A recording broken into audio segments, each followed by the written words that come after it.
But now we're going to go ahead and get into the review, chat. But before that, I want to ask you guys, again, welcome to the stream. Hope you're all doing very well. In case I missed anyone, welcome. How many of you have seen The Princess Bride? The classic Rob Reiner directed film, chat. Fantasy, it's a fantasy adventure comedy film. I'm just going to call it a romantic comedy, chat, just to be, concise. Don talking about 100 times. It's one of those feel-good movies. I get it. Just something about it. It's like, hey, if you're feeling down, you just want to just kind of like, take it easy, or just need some comfort food, like a good comfort watch. I go to the Princess Bride, chat. It's one of those films for me. Tuned out. Error? Is it not? So is it there an actual error on Twitch right now? Dark Slayer, I do remember seeing it. Joey, welcome to stream. I've seen it last year for the first time. Nice. Phil Tyler, I've never seen it before. Very little. Glasser, Corey. I have Buddha Gas, welcome. One of my favorite movies of all time, starring me. It's my sister's favorite movie. Very cool. Don, I remember I saw it when it first came. You saw it in the theaters, Don. Wow. I've never seen it in the theaters. I've only seen it on television. I own it, chat. I own it on Blu-ray. Blu-ray. I can't even talk. Listen, I've had a couple of these already, all right? This is like my third, I think, of the night. So bear with me. It's been one of those reviews, chap. Fuentes, welcome back to the stream. How you doing today? Good to see you. Just about to get into The Princess Bride, which I had on the Blu-ray, as I said. Big fan of Andre the Giant and, now how do I say his name? Cary Elwes? I'm going to call him Cary Elwes, chap. Yeah, don't really see Cary Elwes in too many things. He sporadically shows up in like films like wow, okay, that's very different. Like in Saw, and he played the evil mayor in season 3 of Stranger Things. He's like one of those working actors. He's like, I will do anything. I'll be in it. Very versatile, very versatile. Because he's got like a handsome face, but he also has that smarmy face, so he can be both the hero and the villain. So he's got a good face for playing multiple different characters, chat. I appreciate it. But yeah, guys, when I first saw The Princess Bride, it was years ago, and I really didn't start to get appreciation, I think, for the film until I was older, just like how clever it was with its dialogue and with its callback jokes and things like that. Like, as I got older, the more I appreciated the film and, like, really started to fall in love. I think I saw it at an age when I was just too young. I was like fucking Fred Savage, chat. I was like Fred Savage in the beginning of the movie. That little shit. He's like, what's this, Grandpa? He's like, it's a book, Fred. You gotta read the book. He's like, and Fred, he wants to play his video games, chat. He wants to play his He-Man action figures. He doesn't want anything to do with Peter Fogg's book. Okay? But, like Fred Savage, chat, I learned to love The Princess Bride, and it's a film I constantly go back to. I watch it several times a year. That's how much I appreciate it. And, yeah, as you guys have been bringing up, so many great characters. Everything from Princess Wesley to Buttercup to goddamn Vizzini, chat. You got Humperdinck and all him. It's great. Bill Murray is Miracle Max, chat. So many iconic characters and lines in the film. One that is continuously quoted. It'll be quoted on, well, we're all dead and buried, chat, and when the worms are consuming our bodies. This movie will live forever, and that makes me happy. That makes me happy, chat. So, just a little background on the film, chat. When it first came out to actually quite, positive reviews. It was somewhat of a success, a moderate success, chat. A budget of about $16 million, made about $3.9 million. It wasn't until, like, really years later it became a cult hit. On television, on VOD. That's where it just kind of, it grew. And now is the iconic film that it is today. It's always funny, like, these beloved, like, so many of the beloved films, like, they weren't appreciated for their time. Or whatever, when they first came out, or critics, like, dogpiled on them. But it's like years later, they go, oh, and that's a classic. It's just funny how there's just that switch. How just that film gets in the pop culture zeitgeist. It just exists there forever and is extrapolated by so many people to rise above so many other films that were considered to be classics and they're forgotten about. It's very interesting. But I absolutely love the film, chat. And I love how it starts out because it's very simple. It's just a grandpa telling a story to his grandson, chat. We got Peter Falk You know, Columbo so much. I'm a huge Peter Falk fan, chat. Love him as Columbo. One more thing. I love his fucking cross eyes and shit because he has a fake eye, chat. And that thing is just cross-eyed as shit. And you don't know what the fuck he's looking. He doesn't know. Is he looking at you? Is he looking at over there? You can't tell. You just can never tell. And I love it for that. But chat, we're just gonna get right into it right now. Billy Crystal is amazing. Miracle Max. Have fun storming the castle. I love it. They don't stand a chance. This film opens up, chat. You get the whole, you know, it's the Princess Bride and all that. All the credits and shit. But who we see, we're not in like some mystical fantasy land, chat. No, we're in the bedroom of a young Fred Savage, chat. It's around Christmas time. It's snowing outside. You don't want to be outside because Fred Savage, he's sick. He's playing some video games on the Famicom system, playing the b-ball, chat. The stick ball, as the kids back then called it. And his mom comes in, and she gives him a big old smooch on his head. And she's like, "You're still not feeling well, Fred Savage?" Fred Savage's like, "I'm still not feeling well, Mom." It's like, I always notice in the background, chat, like, she doesn't give him, like, some tea or, like, some soup. He's been eating fucking Funyuns, whatever the hell, like, those chips and back of it. He should not be eating that when he's sick. No, give him, like, some hot chicken broth or something. Don't have him eating Funyuns the entire goddamn time. That's not good for his stomach. He's gonna barf all that shit up on Peter Falk, and we will not have that. And then, you know, his mom says, your grandpa, you know, I know it's going to make you feel better, Fred Savage. Your grandpa, he's coming over, and he's got a present for you. And Fred Savage is like, "Oh, man, Grandpa sucks." She's like, "Why does he suck?" "Because he always comes up to me, and he fucking pinches my cheek, and it hurts." And she's like, "He doesn't do that all the time. Come on now, Fred Savage." And who fucking walks in the door, chat? It's Peter Falk. And you can't tell where he's going, who he's looking at. And he wanders over to Fred Savage. He's got the present hand. He just, "Oh, how you doing, Fred?" And he kind of attempts to grab his cheek, chat, but he can't see because of the cross-eyedness. But he grabs the cheek, he pinches the shit, and Fred's like, "You see, Mom?" He's like hurting. He's trying to rip my cheek off. And she's like, "It's fine. Don't worry about it. I'm just going to let you two bond right now, okay? Grandpa's going to make you feel better." And and Peter Falk, he's there, and he's like, "I brought you a present, Fred Savage." She's like, "What'd you bring me, Grandpa?" And he gives him the present, chat, and Fred Savage opens it up, and it's like, "Oh, a book." It's like, first of all, you thank your goddamn grandfather for even getting you a gift, okay? You're not gonna have much time left of, Grandpa Peter Falk, okay? Show him some goddamn respect. And he's like, "Oh yeah, a book, back in the day when we didn't have your video games and your television all cross-eyed, chat, the entire time. Like, you can't tell if he's looking at Fred Savage or looking at the book or whatever else he's in the room, chat. You just can't tell. Fred's like, I don't know if I should look at the cross-eyedness or like kind of look at his chin or something, but it doesn't matter. It doesn't matter, chat. And he's like, "We didn't have all that stuff. Our television, our video games, it was books. This is where we get on our adventures, all of our heroes and villains and fantasy and sci-fi. We read books." And Fred Savage is like, "Oh, it sounds great." And Peter Falk's like, "It was great. My father, he read this book to me when I was a kid, and I read this book to your father, and now I'm gonna read it to you. Your dad," I don't know where the dad is, chat. We don't know where the dad is. We only met Mom and Peter Falk. Dad might be dead. That's not explained. Maybe he's at work right now. I imagine he might be at work. Peter Falk said, "Now I'm gonna read it to you." Which I don't know how he did it yet. He got the glasses on, so I guess that helps with the cross-eyedness. And he just starts reading. And he's telling the tale of Wesley and Buttercup, chat. We're in the first chapter. And we find Buttercup. She's like a commoner, chat. A beautiful commoner. Not royalty, but a beautiful common girl. And I guess her family runs this. I don't know if she has a family. She's just on a farm. I don't know. That is not explained. But she's on this farm, chat, and she has a slave boy they call him a farm boy, but he's definitely a slave, chat. There's no question. And she basically says, "Farm boy, do this for me, do that for me." And every time farm boy, he just looks dead in the eye. You think he's going to just fucking snap. She's like, "You fucking pick that up, bitch." That's what I thought was going to go, chat. It did not go that way. It was actually the opposite. He just says, "As you wish." And she's like, "Oh." And so this continues on for the next half-minute, chat. She orders him to get something, and he just fucking looks dead in her eye, doing the sexy eyes, and just says, "As you wish." And then she's just getting the vapors, chat. She's getting hot under the collar. She's like, "I gotta cool off. Hold on, Jesus. Hold!" Until it was obvious, as Peter Falk says, that Wesley, the farm boy, he was falling in love with Buttercup. And Buttercup in time, chat, she realized that she was falling in love with Wesley.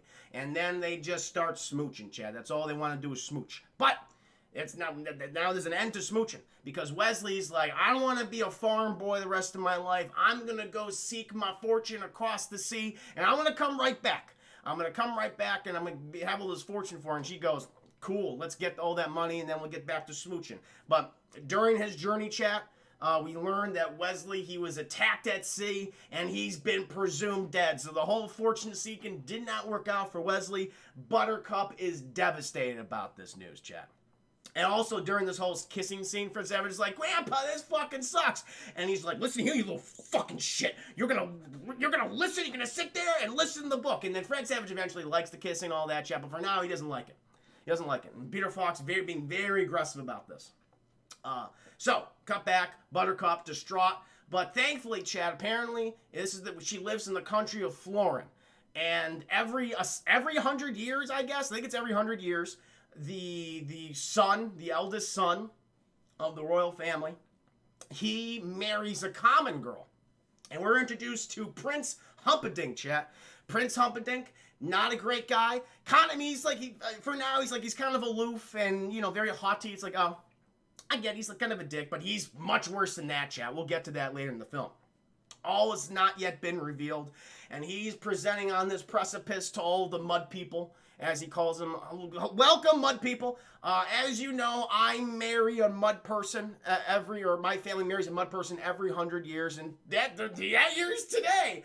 So I would like to introduce you to no longer a mud person, but the new royal member of the family, my soon-to-be bride, Princess Buttercup. And then she walks out there, and she's all dolled up. Everyone's like, yeah, sure, I guess we got to bow to her. Okay, sure. And you can tell they didn't want to bow to Princess Buttercup, chat. But we learned that Princess Buttercup, she is just filled with nothing. No emotion. She fucking hates Humperdinck, chat. She hates this position that she's been in. She can't get out of it, chat. Like, there's nothing that she can do, okay? And her only solace in life, chat, only solace in life is when she goes out and rides her horse for miles just to forget the miserable existence that she has with Humperdinck. And so one day, chat, she is out riding her horse, beautiful looking horse, and she comes upon 3 travelers. I love these guys.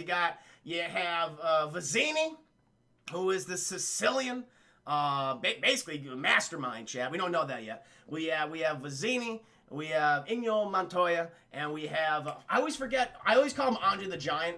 I always forget his name. We have Andre the Giant, chat. He's Andre the Giant, okay? So we have Andre the Giant, Inigo Montoya, and Vizzini, the guy who plays Rex in the Toy Story films. And Vizzini, he's like, my compatriot and I, we're a lost circus performance. Can you point us in the direction of your nearest village? And, am I not, Indigo. I'm gonna call him Indigo, chat. His name is Indigo. His I-D-I-G-O, Inigo Montoya. His name is Indigo now. Indigo Montoya.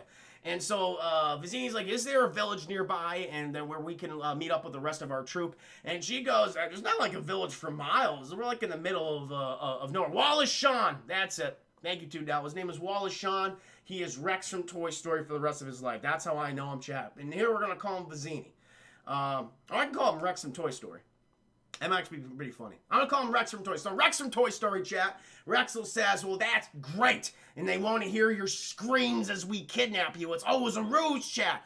And, Andre the Giant, he does, like, Andre the Giant, I guess, just squeezes her neck. And I guess that just, I thought, did he kill her? Because he just squeezed a little bit. And it's like, now she's paralyzed from the neck down, chat. And if I was Rex from Toy Story, I'd be pretty pissed in that case. And you literally just, like, killed the thing that we need. That was not smart. And so, chat, they're kidnapping her, and Rex from Toy Story, we come upon his boat, and we learn about his scheme, chat. He's saying that, listen, we've been paid by a currently anonymous person to take the Princess of Florin, the soon-to-be Princess of Florin, and go across the sea to the Kingdom of Gilder, where we will then murder her on the beach, I guess. I don't know why it has to be there. You could have murdered her. I guess it has to be fresh. I don't know. murder on the territory of Gilder, and then we'll alert the Florins that she was murdered on Gilder territory, and that will start a war. We're being paid to start a war, and Andre the Giant, he's like, I'm kind of against that. Fezzik, Chad, his name is Fezzik. He's like, I don't want to kill anybody. I mean, he almost like literally snapped her neck and made her paralyzed from the neck down. But he's like, I don't want to do that. And Indigo, he's like, I don't want to, listen, I killed a lot of people, but I don't really want to kill her. That's kind of a dick move, Rex from Toy Story. And Rex is like, I don't want to hear it. I'm paying you, okay? Indigo, you were nothing but a drunk when I found you. You were worthless until I raised your literal filth and gave you this job. And Andre the Giant, no one loved you because you're ugly. I mean, he's very hurtful to Andre the Giant, chat. You're ugly, you're big, and you're dumb. You do what you're told. And now you can see that there's a moment, chat, here where Indigo and Andre the Giant, they're like bonding. And I have one criticism of this movie, chat, and it's that Andre the Giant, listen, he has moments when he's charming in this film, but he's not a great actor. And it's not his fault, because I think it's due to just his French accent and his giantism, where he's a little hard to understand at times. And so much of his dialogue, I'm like, listen, I turned on subtitles in this movie because so often, like, I don't know what he said. So I just turned the subtitles on. And him and Indigo, they have a nice little back and forth chat about rhymes, and that pisses the shit out of Rex from Toy Story. He doesn't care for that at all. Until they sail away, chat. Julian, welcome to the stream. Hope you're doing well. Just talking about The Princess Bride. Now, chat, they're out in the open water traveling across the sea. Princess Buttercup, she's come to after her near-death experience at the hands of Andre the Giant. And she's like, you're never going to get away with this. Prince Humperdinck is one of the best trackers in the world. And Rex is like, just don't fucking worry yourself, okay? Just sit there and look pretty. And then Indigo, he's like, he's constantly looking behind himself, chat. And I'm gonna call him Vizzini. I'm gonna switch back to Vizzini, chat. Because I'm like, too many new lanes. Vizzini's like, what the hell are you looking at, Indigo? And Indigo's like, there's a ship following us. That's concerning. And Vizzini's like, don't worry about it. That's not a concern. No one knows that we stole the princess. Don't bother him. He won't bother us. And then, chat, during this whole argument, fucking Princess Buttercup, she just goes right overboard, chat. And she just starts swimming. And Vizina's like, you crazy bitch, what are you doing? And she's like, I'm getting the fuck out of here. Apparently, Princess Buttercup, it's very hard, chat, to swim like full fucking tilt in a very thick medieval-esque dress, chat, but she's going at it. And he's like, listen, you'd have better luck being on this boat right here because you gotta be careful of the man-eating eels out there. And then she hears those man-eating eels, chat. They're whistling. And it's like, you know why they make that whistle? Princess Buttercup, they make that whistle when they're just about to eat somebody. And then an eel comes up on Princess Buttercup, chat, just get a big old hunk of Buttercup. And we cut, chat. We're back, and fucking Fred Savage, he's scared to death. Peter Falk's like, I'm going to stop reading the book. You seem concerned. And he's like, no.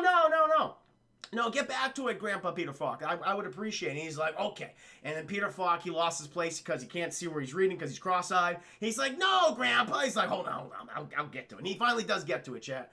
And just at the last moment before the eel is about to take a hunk of that Buttercup, Andre the Giant, he bonks the eel on the head, chat, and he pulls Princess Buttercup up on board. Vizzini, he goes over there, chat, ties her up and everything's like, okay, you just keep your ass there, okay? And then they go sit down again, and it cuts, chat.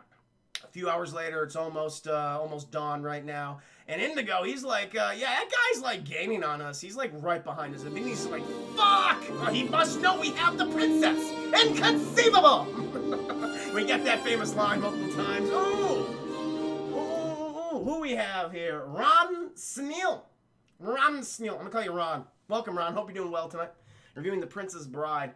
Oh, The Jedi, I should have turned on subs when I watched it. Had seen. Okay, see, yeah, listen. I'm not trying to be mean either to Andre the Giant. Okay, he was incredibly charming. He lived a fascinating and sad life. But it's because of his.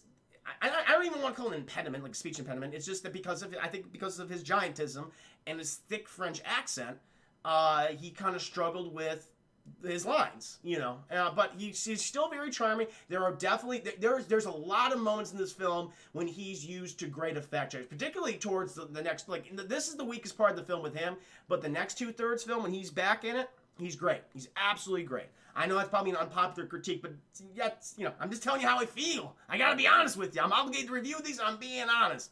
And so Vizzini, he's fucking panicking. He's like, how the fuck is he catching up so fast? And they're like, oh, he might be the Dread Pirate Roberts. He's like, why would the Dread Pirate Roberts be coming after us? It makes no sense. Never mind. We are now at the cliffs of insanity. And there is no way he'd be able to climb those cliffs. It would be insane. Chat, say it with me now. It would be inconceivable. And so they get up there, chat. They got a fucking rope. They kick the boat off. And then Vizzini, he holds on to Andre the Giant. Indigo, he holds on, and they strap Princess Buttercup on, and then fucking Andre, he just starts climbing up there. arm over fist, chat, all the way up until the Dread Pirate Roberts, he shows up there, and he begins climbing at that rope at the same speed. And Vizzini's like, go faster, Andre's like, listen, man, I'm carrying like 3 people on me right now. I'm moving at a pretty good clip. He has no people, okay, so don't yell at me. All right, there's a reason why he's moving a little bit faster because I'm carrying your fucking fat ass. Rex from Toy Story, so take it easy. And then he's like, it's inconceivable. We know it's inconceivable. We get it. And so Andre, he gets all the way up there, chap. And Vizzini, he's like, all right, fuck this guy. He goes to the rope that's like connected to this rock. He just starts sawing through it. Fucking saws through it, chat. Rope goes over the edge. They all look over. But the Dread Pirate Roberts, chat, he is holding on to the cliff face for dear life. And say it with me, chat. What does Vizzini say? That's inconceivable! And then Indigo's like, you keep saying that. I don't think you know what I don't think that's what it means. Amazing. Every single time. And it does. He doesn't know what the fuck that means because he's a moron, chat. He's a goddamn moron. Anyway. And so, you know, Vizzini's like, all right, fuck it. You go ahead and take care of him. I'm going to go with Andre the Giant. And we're going to, you know, you gotta kill him. And you'll meet up with it later. And, you know, Indigo's like, sure, I'll go and do that. Sounds good. Vizzini, Andre, and Buttercup, they go off, chat. I don't know if they have horses at this point. I forget. Joey, to be honest, I got pretty tired of Human Rex constantly yelling, inconceivable! It was only funny a couple of times. Loved him when Indigo called him out on that shit. It was great. You keep saying that word. I don't think it means what you think it means. that is probably one of my favorite lines in the film. Oh, great. And so Indigo, he's just waiting for Dread Pirate Roberts, and he's like calling, he's like, hey, are you okay? And Dread Pirates is like, listen, it's just hard, okay? Give me a minute. He's like, okay, I'll give you a minute. But Indigo, he's just too impatient, chap. He's just playing around with his sword, and he's like, he goes back, hey, do you need help? And, you know, Dread Roberts, well, I'd be a fool to trust you. And, you know, Indigo's like, yeah, I guess you kind of would be. I mean, if you do get up here, then I would have to kill you. So I could see why you wouldn't be, you know, you wouldn't trust me. And he's like, how about this? I swear on the life of my father that I will not hurt you. And apparently that's good enough for Indigo Montoya. And he, you know, or for Dread Pirate Roberts. And he's like, all right, throw me a rope. And he throws a rope down there for him. And then he crawls back up. And he, you know, Dread Roberts, he's already ready to go. He's like fucking exhausted. He's like, all right, here we fucking go. But Indigo, good guy, honorable guy, he says, don't worry about it. Catch your breath. Rest. We can duel when you are ready. And Dread Roberts like, hey man, that's very kind of you. Thank you so much. He's like, no problem. And Dread Pirate Roberts, he's just Rob, chat. We're just calling him Rob. Rob, he's just trying to catch his breath. And then Indigo, he tells him the tale of his family, chat, of what happened to him. It's like, all my life, I've studied fencing. You know, it was because of my love for my father that I got into this business. And he asked him before he continues on, do you happen to have 6 fingers on your right hand?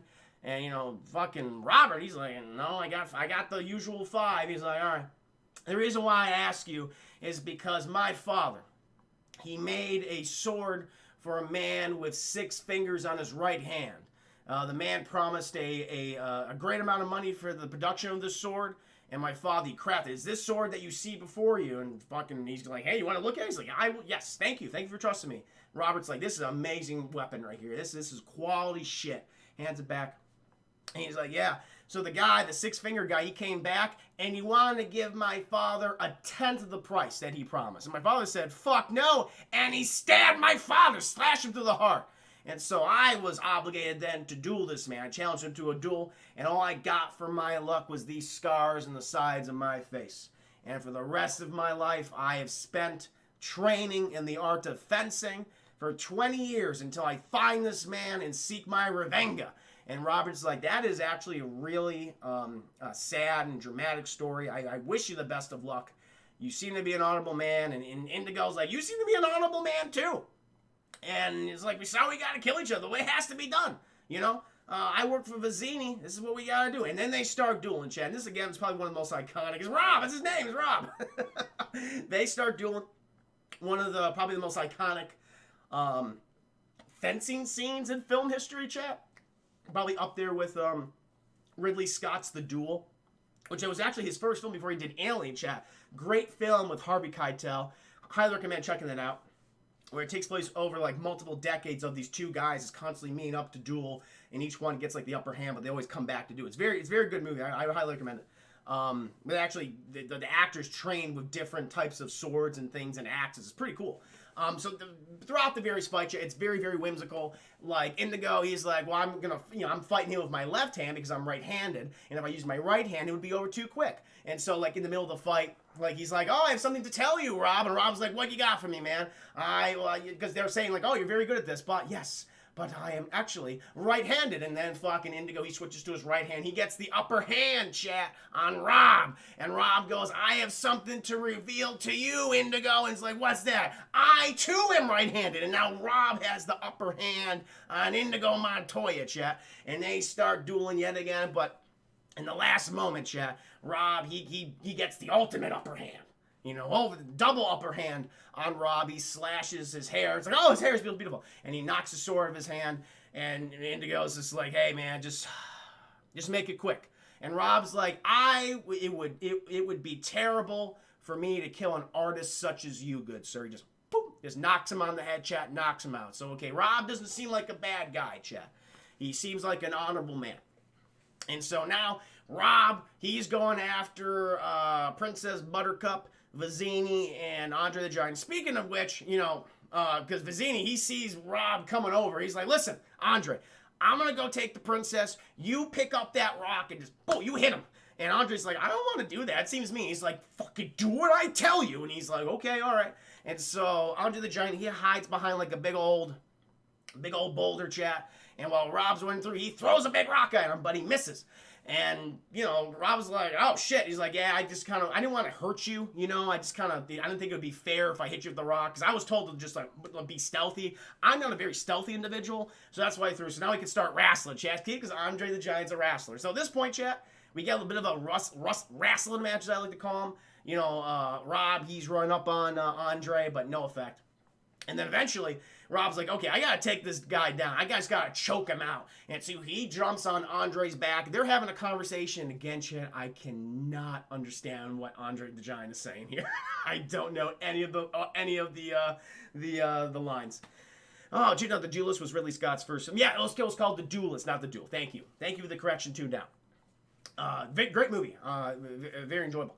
So eventually he fucking chokes out Andre the Giant. Doesn't kill him, Chad, just passes out. He falls over, and then Rob, he goes back. He goes after Vizzini. Meanwhile, Chad, we cut back to the cliffs where Indigo, he's vanished, Chad. He's gotten out of there, but who's there now? Fucking Humperdinck. Humperdinck's there, Chad, with his guys, with his boy, who just so happens to have 6 fingers on his right hand, Chad. Is that the guy that Indigo's after? We shall see. And Humperdinck, he's a master tracker, Chad. He's like, there was a duel between 2 master duelists. One lost, one was victorious, but they all went opposite directions. I believe this is the way to the person who won. And so they get on their horse, Chad, and they start running. And then, Chad, eventually they get to the place where Andre was, and he's like, yeah, this guy fought like a fucking giant or some shit. So, but the giant, he ran away too. We gotta go that way. Now, Chad, we're back with Rob. Rob, he has come upon Vizzini, Rex from Toy Story. He's got Buttercup with him right now. Has a knife to her throat. And he's like, if you come one step closer, I will slit her throat right here. And Rob's like, hey, man, Listen, let's just speak like gentlemen here. And Vizzini, he's like, hey, you've bested my duelist. You've bested my giant. Let's have a match of intelligence. And, Rob's like, hey, that sounds good. Let's have a duel of that sort, of intelligence. And so for this chat, he asked Vizzini, let me design this test for you. He's like, Vizzini, go ahead, pour some wine. Vizzini pours some wine. And then Rob, he takes out some, like a little container. And he pops it open. He's like, smell, do not touch. And Vizzini's like, I can't smell shit. He's like, yes, this is poison powder. Wait, it's a poison. It's like iodine powder, chat.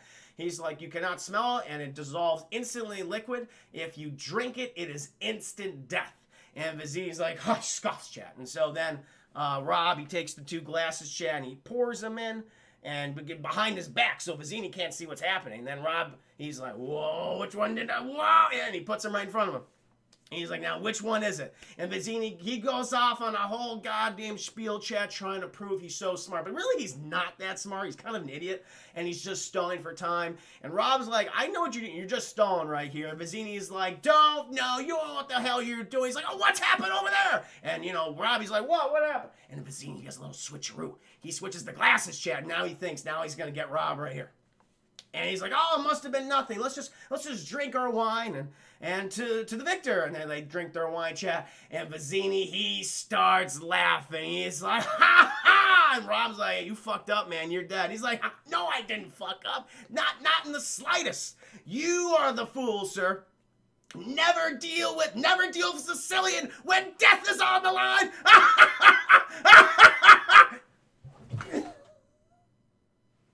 Ow! He's dead, and he's dead, chat, and he dies, and he's dead. And then he's dead, and then fucking Rob, he just grabs Princess Buttercup. She's like, that was weird, and then they run off, chat.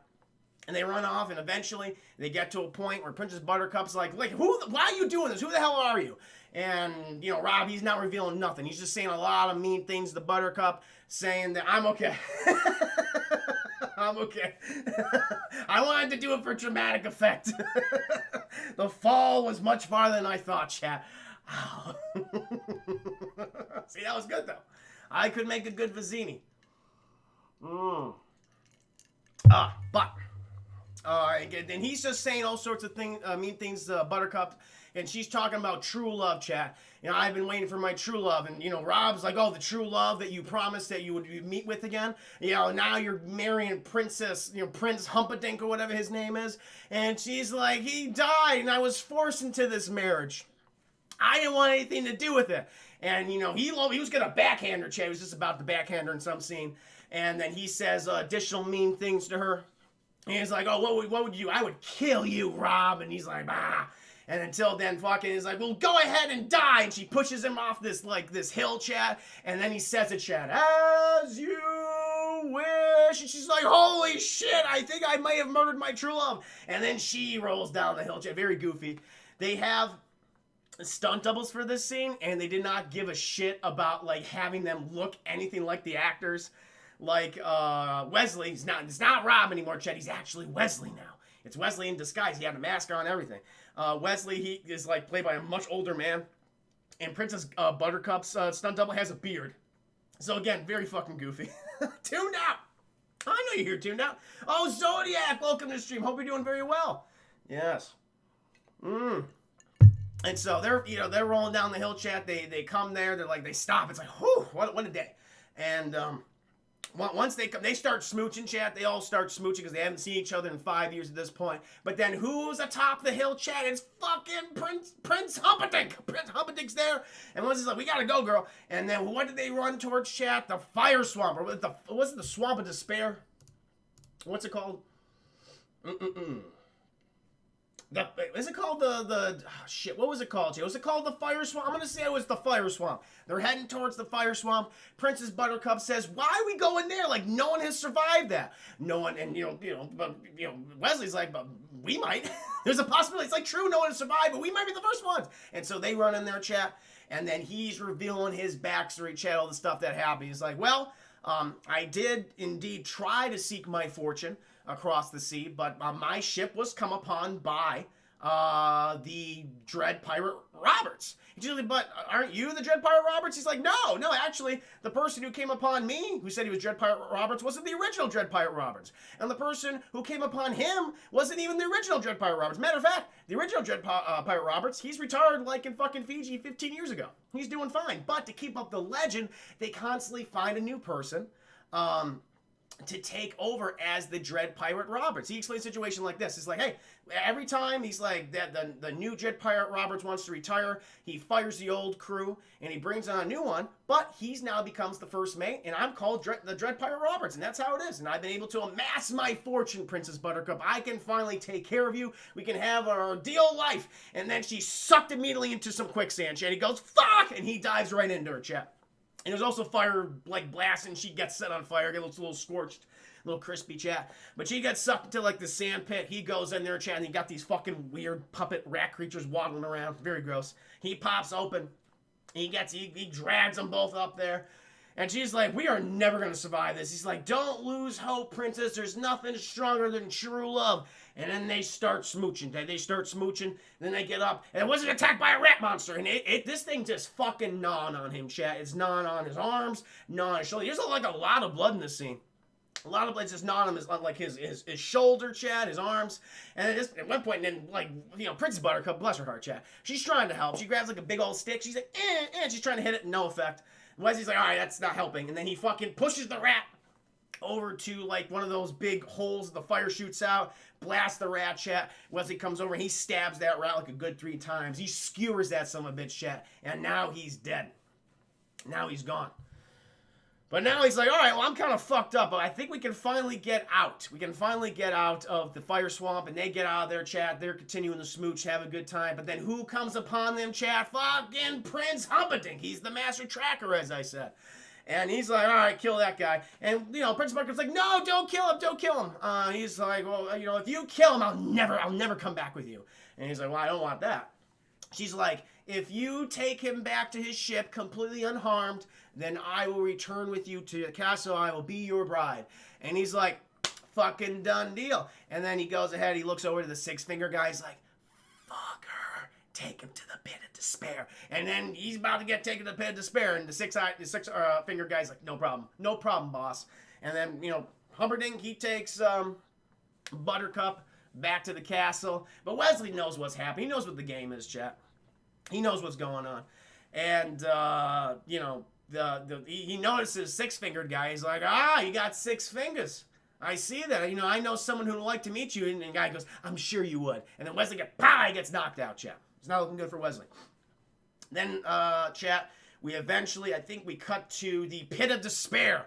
And we're following an albino. He's a chubby albino guy. And he's got, like, herpes all over his lips. It's very gross. And he's in there, and he's just bathing Wesley. He's just taking a washcloth, chat. He's just bathing him and cleaning his wounds. And Wesley's like, oh, Jesus. And the guy's like, you're in the pit of despair. You're in the pit of fucking despair, mate. And I just loved how he had to, like, change his voice in that moment. Is that a little bit of phlegm? It's a little bit of phlegm, chat. And Wesley's like, why am I here? He's like, you know, he's like, why are you cleaning me? And he's like, well, fucking 6-finger guy, he likes all the victims pretty, I guess. I don't know. Before he starts torturing them, man, I'm going to tell you right now, you're going to get tortured the fuck. It's going to be bad. Tortured to death, my friend. And Wesley's like, that's not good. Meanwhile, chat, we cut back to the castle, and fucking the wedding has gone through. Princess Buttercup, she has now become Queen Buttercup, and so has Humperdinck. Humperdinck's dad, he fucking went kaput. He's dead. And then she walks out there in her wedding dress, and it's like everyone's like, yay, except for one woman. She going like, no, you're trash. She's the king of spit, of filth, of slime. Fuck her. Fucking just screaming at her. It's like, oh, it's terrible, chat.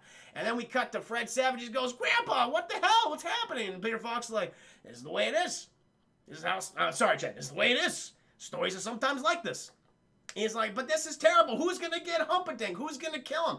And he's like, take it easy, all right? I can see that this story is affecting you right now. I'm gonna end. And Fred Savage is like, no, please, Grandpa, continue the story. He's like, okay, I'll continue the story. I'll do that for you. He opens the book up, chat, and then he's like, the married filth woman. And then Princess, it was a dream, chat. She wakes up and she runs immediately to Prince Humperdinck. And she tells him, like, listen, if you don't, like, get Wesley and have us be together, I'm just going to kill myself on our wedding day. And Humperdinck's like, fuck. I don't want you to do that. That'd be terrible. Can't have that. No. Listen, here's what I'll do for you, honey. I will send my fastest ships to the four corners of every direction of the earth, okay? And they'll with a message of what you're saying. And if he's not, the wedding's in 10 days, he's not back in 10 days, and you gotta marry me. Done deal? She's like, fucking done deal. He's like, cool, solid. All right, you go back to bed and shit. Meanwhile, we come back to the next day. Princess Humperdinck, he's now revealing everything. He's with Six Finger Guy. He's like, okay, we're gonna torture this son of a bitch, right? Six Finger Guy's like, hell yeah, man, no problem. And Humperdinck, he drops all of it here, Chad. He's like, yeah, like, listen, I got a lot to do, man. I got a wedding to plan.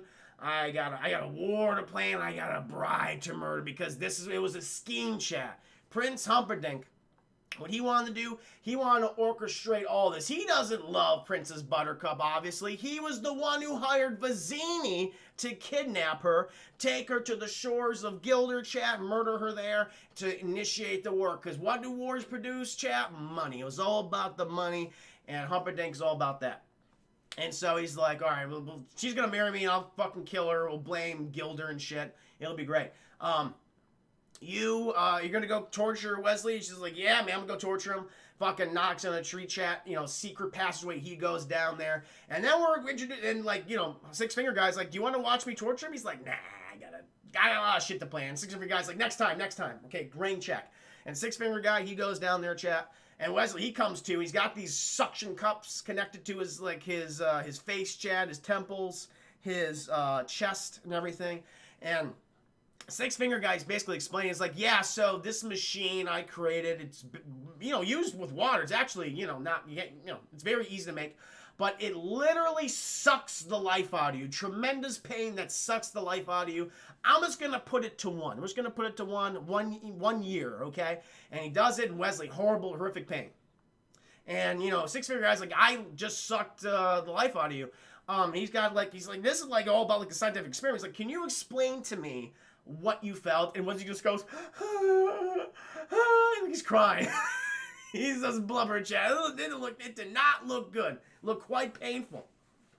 Panegyastic, welcome to stream. How you doing today? Just reviewing the Princess Bride. Currently in the middle of it right now. So, what's happening here? Okay, yeah.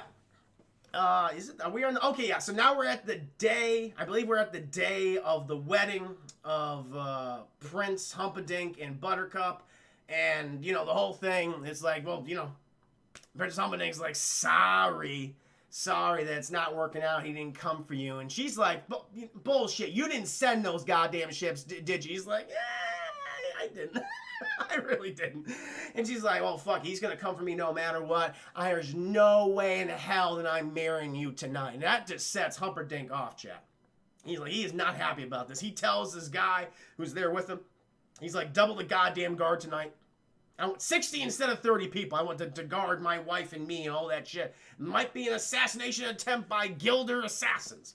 And then, chat, he's so pissed, he goes off to the secret little torture chamber, the pit of despair, chat, and fucking Six Finger Guy, he's just, he's just doodling and shit, taking down his notes, and he goes, and then he just goes, Wesley, oh, she just loves you so fucking much, now does she? Let's see if she'll love you when you're dead. And he raises it to the ultimate level, chat, 50 years off his life, and even Six Finger Guy's like, whoa, don't do that, that's not getting any fucking, and Wesley's just screaming, chat, just screaming. Meanwhile, we cut to, because Humperdinck, he told his, like, captain of the guard to, like, round up all the delinquents, chat, so they wouldn't interfere with the wedding at all. And one of the guards, they find Indigo, chat, and he's just drinking. He's depressed because he was defeated by Wesley, the Dread Pirate Roberts, chat. He doesn't know what to do with himself. He just wants to be left alone. But someone finds him, chat. Someone finds him, and it's goddamn Andre the Giant, because they were told to go to this specific area if the mission was complete, or if it kind of went afoul and meet up with Vizini. They don't know he's dead yet, chat. Or at least Indigo doesn't know that he's dead. And then fucking Andre's like, oh yeah, Vizini, he's dead, and you need some help. And then he just proceeds to fucking like wake Indigo up, dunking his head in goddamn water and shit like that. And Indigo's like, I'm fine. Okay, I came to. Jesus Christ. My God. And then Andre, I think he tells him at this point, like, oh yeah, I happen to have found, I saw the guy with the 6 fingers. And Indigo's like, you saw him? Like, who is he? Oh yeah, he's at the castle. And he's like, oh, we gotta get to the castle, but I have no mind for strategy, and you, so we can't do that. Who can we get to help us infiltrate the castle? And, you know, no, Vizini's dead. And then Indigo realizes the pirate, Roberts, that's who we need right now. We gotta go get him. Let's go off and find him, chat. And meanwhile, when Wesley, he's letting out this wail and is heard throughout the entire kingdom, chat. And then, like, Buttercup hears it, Humperdinck, and all his acolytes, they're all hearing this chat.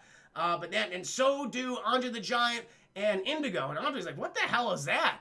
And Indigo, it's like, that is the wail of true love dying. We can't allow this to happen. Let's follow the direction of that wail. And they go there, chat. All they see is a tree. It's like, well, this is where it was coming from, but I don't see where it is. And then Indigo, he's like, all right, fine.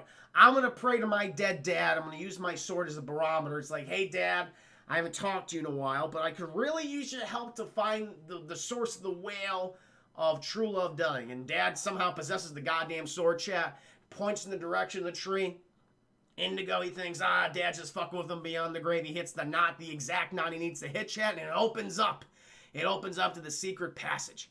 Meanwhile, chat, the fucking albino, the chubby albino guy, he's just walking in there, and Indigo stops him, and he goes, like, what the fuck are you doing? He's like, I'm just here to collect the body. He's like, the body, Andre, kill him, and Andre just slams him in the head, chat, just caves in everything. He's just dead right there. And so then they go into the room, chat, where they find him, and like, Andre's like, he's dead, man. Wesley's gone. He's like, shit. Well, there's one person who might help, and that's Billy Crystal. And so, chat, they take the lifeless corpse of Wesley to Billy Crystal, who goes by in this movie Miracle Max. And they're knocking on Miracle Max's door. He's like, what do you want? Very Jewish. Very, very Jewish. And he's like, get the fuck out of here, you schmuck. And he's like, but we'll pay you money. And then he's like, come inside, my friends. And apparently Miracle Max, he used to work for the king until Prince Humperdinck fired him because he didn't like his miracles, chap. And then he's like, I see your friend here. He's not looking too good. He's like, listen, I've seen worse. We're going to try to do it. Gets a whole goddamn, like, I don't forget what this thing's called. You know what I'm talking about? When you got, like, the floof fan. He's got a floof fan or whatever. And he's floofing him. And he's like, I'm going to press on his chest and see if he says anything. They press on his chest and he says, true love. And he's like, this man is still alive. And so then his fucking wife comes out, chat, and they just start bickering. I had to go do something for a while. Has Carrie Elwes cut his own foot off yet? Not yet, man, but he is kind of dead here. He's a little fucked up. There's no question about that. And so him and his wife are like, all right, we got to, they're bickering, chat, going back and forth. She's like, yeah, bum. You've been a schmuck for years ever since the king fired you. You have no confidence. You don't want anyone else to know. He's like, shut up, woman. But then she is speaking the truth. And he's like, listen, help us out here. You can get back at Humperdinck. And he's like, fucking Revenga? And he's like, Revenga, man. And he's like, I'll help you and give me my $65. And they give him the $65, chat. Him and his wife, they create a chocolate pill, like a truffle. And they said, listen, give this to Wesley, have him eat it. He's going to be a little fucked up. He's going to be a little derpy for a while, but that'll get him going, chat. He's going to be fine. Those 50 years are back, baby, and a few extra ones, too. It's like, yeah, Wesley's going to be okay. And so Indigo and Andre, they drag Wesley's lifeless corpse up to like the walls, the barracks, chat, where they see that the guards have increased around the castle. 60 guards instead of 30. They're like, we don't know what the fuck we're going to do here.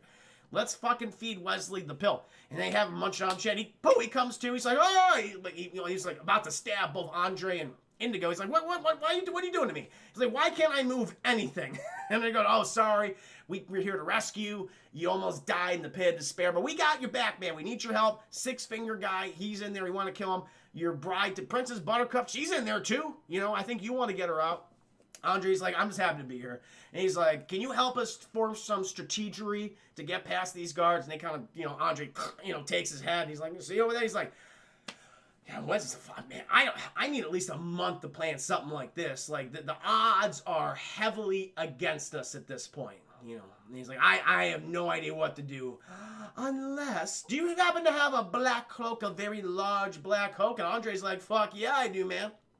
Gifted to me by Miracle Max's wife herself. She was very generous. She's like, we're going to use that shit. And then, chat, is nightfall. It is the night of the wedding. Goddamn Humperdinck and goddamn Princess Buttercup, they are walking down the alley, or the aisle. Might as well be an alley, chat. And then we get one of my other favorite moments in the film, the priest, chat. He's gonna go ahead and say the whole spiel. He opens up with, marriage. Marriage is a blessed thing. And everyone's like, oh, this guy.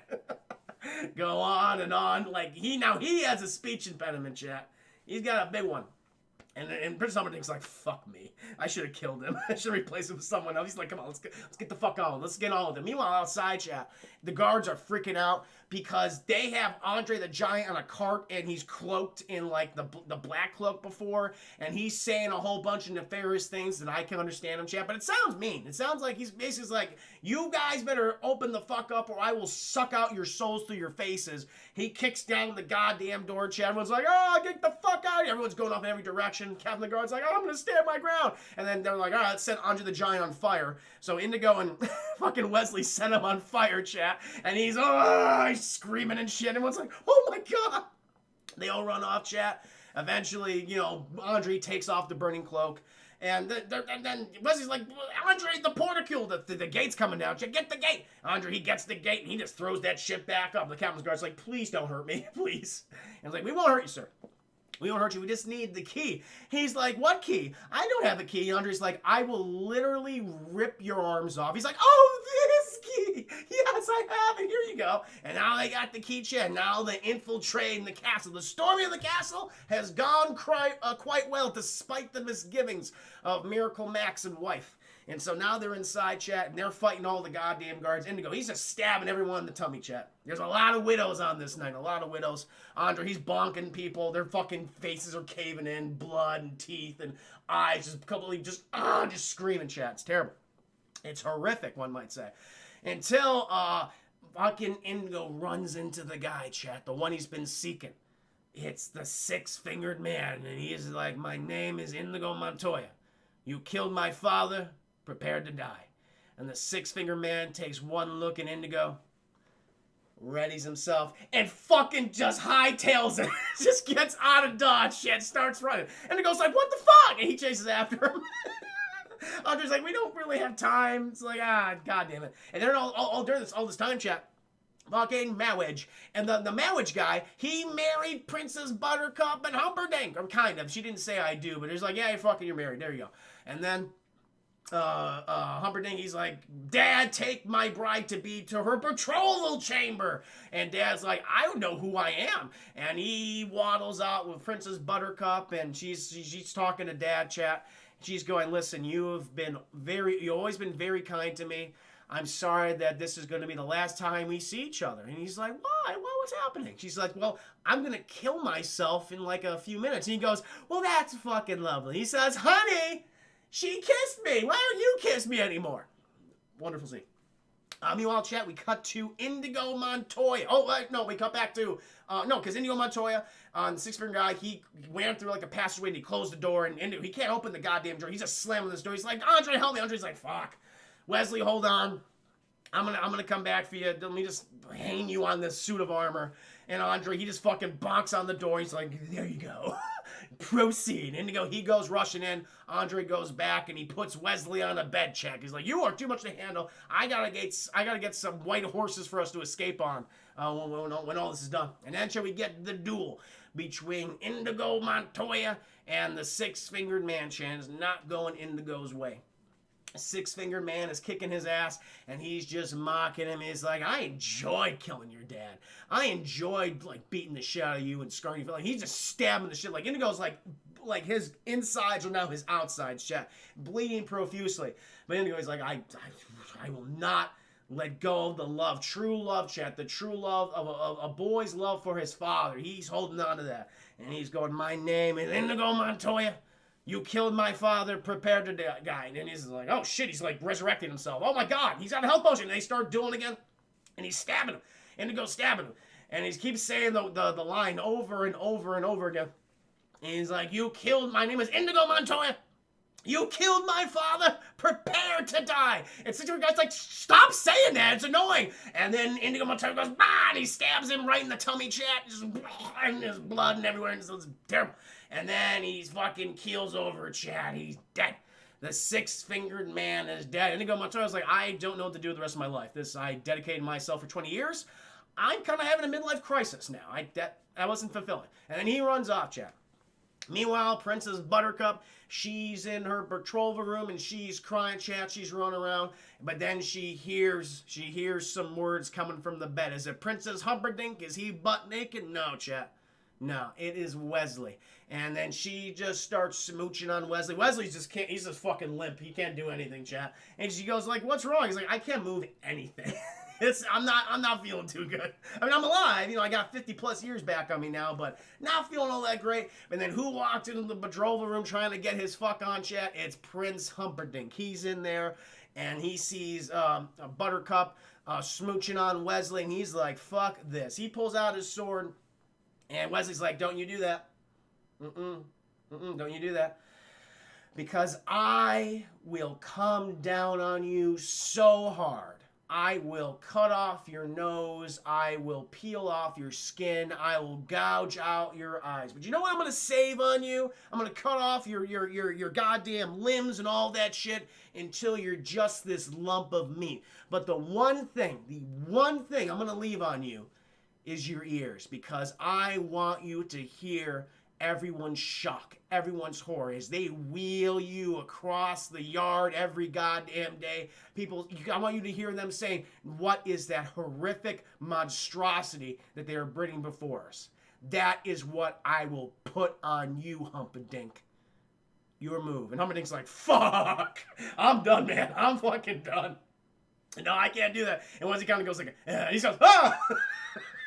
And then, you know, Humperdinck's like, oh, fuck, I'm good. I'm going to sit in my chair. And he's like, but Princess Buttercup, you go ahead and tie him up. And she ties him up. Indigo Montoya, he walks into the room. He's like, I killed the guy. I killed 6-fingered guy. And, you know, Wesley's like, good job. He's like, oh, he kind of trips over himself. And, you know, Humperdinck's like, I fucking knew he was bluffing. I knew it. Oh, shit. It's great. And he's like, and Indigo's like, should I kill this guy? And Wesley's like, nah, you probably should have killed him. But Wesley's like, nah, I want him to live with his cowardice, his failure for the rest of his life. That will kill him. And then, chat, they hear from the outside, Andre the Giant, he's hollering for him. He's like, I found these 4 white horses for us to ride out on during the end credits. And they're like, sounds good to me. Fucking Buttercup, she drops down. She meets Andre the Giant for the first time. She hugs him. He's like, ah, what a nice moment. Puts her on the horse. There's a nice little conversation between Indigo and Wesley. Indigo's like, I finally got revenge. I've been doing this for 20 years. I don't know what to do with my life. And Wesley's like, hey, you ever think about piracy? I think it would be good for you to become the new Dread Pirate Robbers. And Indigo's like, why not? And they drop down those horses, chat, and they ride off into sunrise, technically, chat. Sunrise, not sunset. You always think sunset, but it's sunrise in this case. They're riding off. And then the last shot, chat, is Princess, much like in the beginning of the movie, chat. It's Buttercup and Wesley, and they're back to smooching. And we hear Peter Falk come in, and he's like, oh, Fred Savage, you probably don't want to hear this right now. You don't care about the kissing. Fred Savage is like, I kind of like the kissing now, Grandpa. He's like, good. I knew you would. And Peter Falk says, no, there has been 5 kisses in the world that have been the most passionate, but this beat them all. This was a very sexy kiss. And Wesley and Buttercup, they lived a long, happy life, and so did Andre the Giant, and so did Indigo Montoya. And that is the end. And he closed the book, and he's like, all right, Fred Savage, that was very exciting. Let's go ahead and you go to bed right now. And he's turning off the lights, chat, tucking little Fred Savage in, just about to close there. But Fred Savage asks, Grandpa, could you come by tomorrow and read the book to me for a second time? And Peter Fox says, as you wish. And that is The Princess Bride, chat. It is a wonderful movie. To me, I would give it on the DT scale a very, very high full price, chat. There are a few issues I have with it. But overall, it's just a great feel-good movie. It really is. It's so it's borderline on schmaltzy, but it indulges in the schmaltz and just like, hey, this is what this is, and I think that's why it's so successful. You know, it's not pretending to be something that's not. It's just diving headfirst in. It's like, here, it is a very sweet, comfortable thing, and this is something that you can always go back to when you're not feeling so good. It's comfort food, chat. That's how I think of it. It's the ultimate comfort food movie. That's why I love it so much. As you wish. I couldn't see it, JT. Oh man, is it Princess Humperdinck? Is he butt naked? Yeah, you never know. You never know. I go, well, welcome to stream. Hope you're doing well tonight. Every time you say Prince Humperdinck, I can't help but think you're talking about you. What? Why? Oh, Hummendinger. I'm going to call him Humperdinck. Julian Humperdinck. But no, that was a very fun review. Again, guys, thank you for sticking around to watch. I really do appreciate it. I'm just going to go ahead and take a momentary break. Just going to go ahead and freshen my beverage. And then, chat, I'm going to get into my review for Spider-Man, the animated series, Episode 5, The Menace of Mysterio. Stick around.